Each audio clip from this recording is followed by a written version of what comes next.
I have a question for you. What does a change maker look like? Miss Candace Avalos. She is a first generation American Black Tina, daughter of Black Americans from the South and Guatemalan immigrants. Originally from Virginia, she received her Bachelor's of Arts degree in Modern Foreign Languages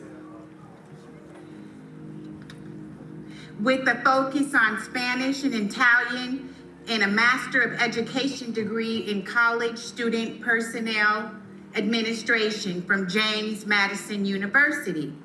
Her 15 plus years of leadership experience varies from various student government positions in her youth and advocating for her community through service on boards and commissions as an adult.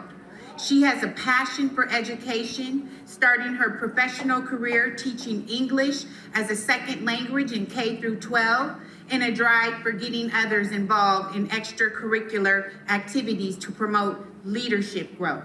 Prior to her venture in the nonprofit world as the executive director of Verdi, she worked at Portland State University for 8 years, providing civic engagement education and advising support for student leaders. She lives in Northeast Portland and is an active member of her community, such as working on police accountability issues as chair of the Citizens Review Committee, serving on the Charter Review Commission for the City of Portland, which recently passed government reforms in the 2022 election, as well as on the boards of Portland Neighbors Welcome, Coalition of Communities of Color, and Street Roots. Her hobbies include watching cooking shows, reading social justice literature, playing outdoor sports, and exploring parks in Portland and across Oregon.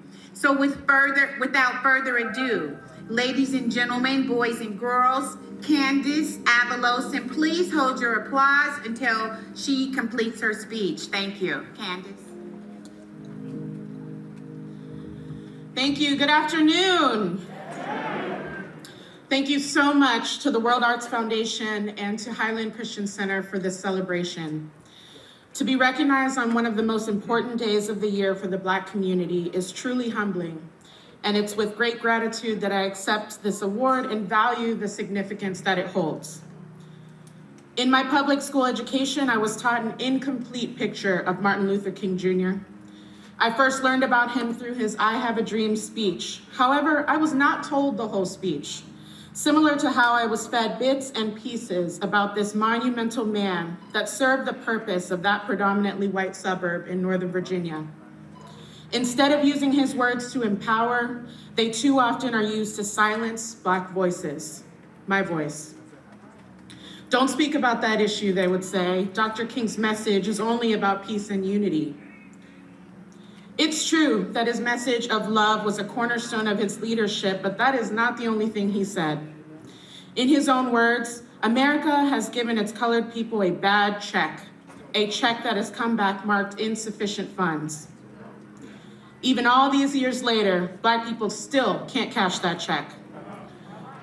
But his legacy lives on in the generations that have followed, who have continued to fight, pushing us closer and closer to a free and just world.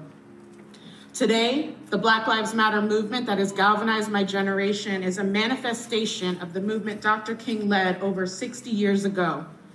Our people never stopped marching for justice and freedom. When I think about how I define change, it always comes back to Dr. King's message in his letter from Birmingham jail.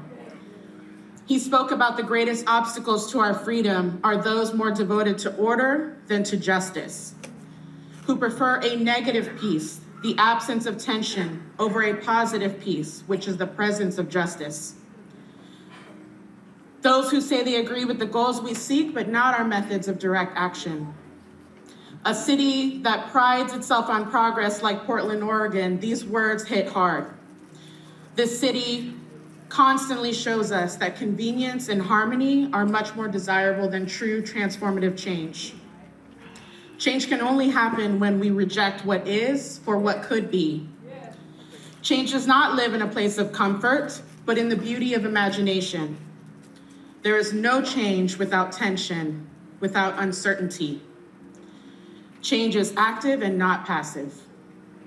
As we celebrate Dr. King's legacy today, I hope everyone in this room will join me in choosing justice over order, positive peace over negative peace, and make change today, because there will never be a more convenient season. Thank you so much. I'd like to present this Changemaker Award at the WACI 38th Annual Martin Luther King Jr. Tribute Award to Candace Avalos. Thank you.